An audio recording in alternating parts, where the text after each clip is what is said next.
श्री स्वामी समर्थ मैत्रिणींनो, 17 एप्रिल रोजी आहे चैत्र अमावस्या। या दिवशी आहे शुक्रवार व चैत्र अमावस्याचा शुभयोग तयार होत आहे। या दिवशी आपण लक्ष्मी प्राप्तीसाठी खास उपाय करू शकता। म्हणून या दिवशी काही जमले नाही तरी एक गोष्ट नक्की करावी। मग या दिवशी काय करावे, तर चला तर मग आपण या व्हिडिओमध्ये पाहणार आहोत। तर हा व्हिडिओ स्किप न करता शेवटपर्यंत हा व्हिडिओ तुम्ही पहा।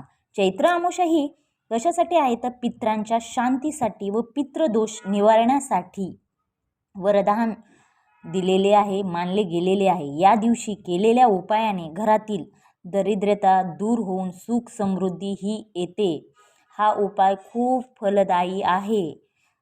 असे म्हणतात की अमावस्याच्या रात्री देवी लक्ष्मी भ्रमण करते, म्हणून या देवी लक्ष्मीला प्रसन्न करण्यासाठी शास्त्रयुक्त मार्ग आहे, तो म्हणजे चांदीच्या नाण्याला किंवा माता लक्ष्मीचा तुमच्याजवळ फोटो किंवा मूर्ती असेल तर त्याला कच्च्या दुधाने व गंगाजलने अभिषेक करावा। त्यानंतर देवी लक्ष्मी समोर बसून श्री सूक्तम स्तोत्राचे पठण करावे। त्याचबरोबर यावेळी एक विशेष मंत्राचा जप करावे। 108 वेळा लक्ष्मी स्तोत्र म्हणावे। आपण पूजा अभिषेक करताना न चुकता आपल्याला तुपाचा दिवा लावायचा आहे। अमावस्याला सकाळी व संध्याकाळी मुख्य दरवाजाच्या तिथे आपल्याला उंबरठा लेपन करायचे आहे व दारात न चुकता सकाळी व संध्याकाळी तुपाच्या दोन्ही बाजूला दरवाजाचा दिवा लावायचा आहे। जिथे स्वच्छताचा प्रकार व स्वच्छता असते तिथे माता लक्ष्मीचा वास कायमस्वरूपी असतो। अमावस्याच्या दिवशी आपल्याला एक जो उपाय करायचा आहे तो पिंपळाच्या झाडात भगवान विष्णू व माता लक्ष्मी यांचा वास असतो, म्हणून दुपारी किंवा संध्याकाळी तुम्हाला जेव्हा वेळ भेटेल तेव्हा पिंपळाच्या झाडाला गोड पाणी अर्पण करायचे आहे। त्याचबरोबर शक्य असेल तर 5 प्रकारची मिठाई देखील आपण अर्पण करू शकता। लक्ष्मी मातेचे स्मरण करायचे आहे आणि त्या ठिकाणी आपल्याला जाऊन तेलाचा दिवा देखील लावायचा आहे। लक्ष्मी प्राप्तीची इच्छा धरून माता लक्ष्मीला प्रार्थना करावी, यामुळे आपल्याला दुहेरी लाभ होतो। या दिवशी म्हणजेच अमावस्याला दान धर्म करावे, याला खूप महत्त्व आहे। या दिवशी पांढऱ्या वस्तूचे दान करावे।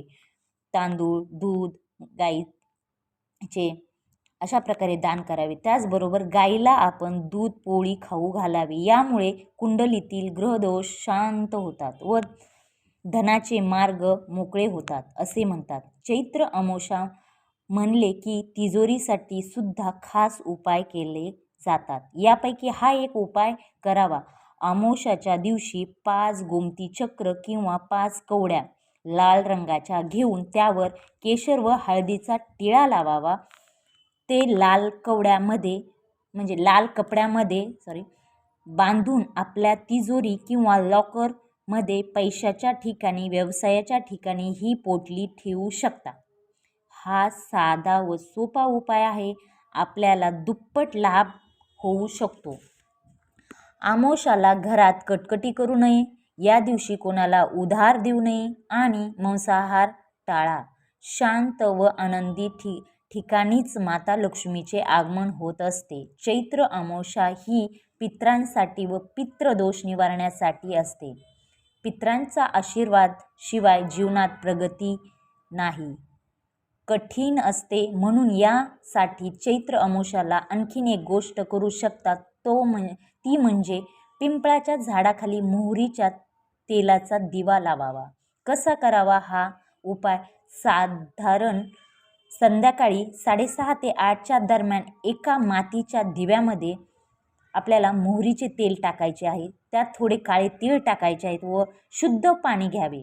आपण ते ताट घेऊन जायचं आहे आणि आपण सर्वात प्रथम पिंपळाच्या झाडाला मनोभावे पाणी अर्पण करावे। त्यानंतर दिव्यामध्ये मोहरीचे तेल व काळे तीळ टाकून तो दिवा प्रज्वलित करायचा आहे व नंतर झाडाभोवती 7 प्रदक्षिणा घालायच्या आहेत। त्या घालताना ओम देवाय नमः असे या मंत्राचा 21 वेळा जप करावा। आपल्या पूर्वजांचे स्मरण करावे.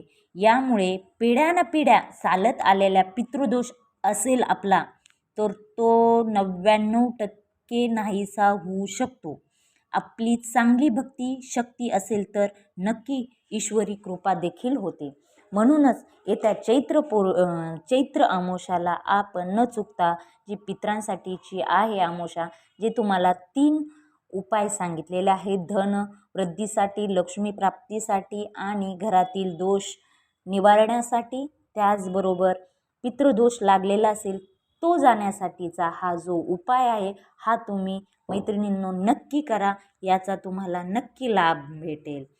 जर तुम्हाला हा माझा व्हिडिओ आवडला असेल तर नक्की माझ्या चॅनलला लाईक करा, शेअर करा, सबस्क्राईब करा आणि बेल आयकॉन बटन प्रेस करायला विसरू नका.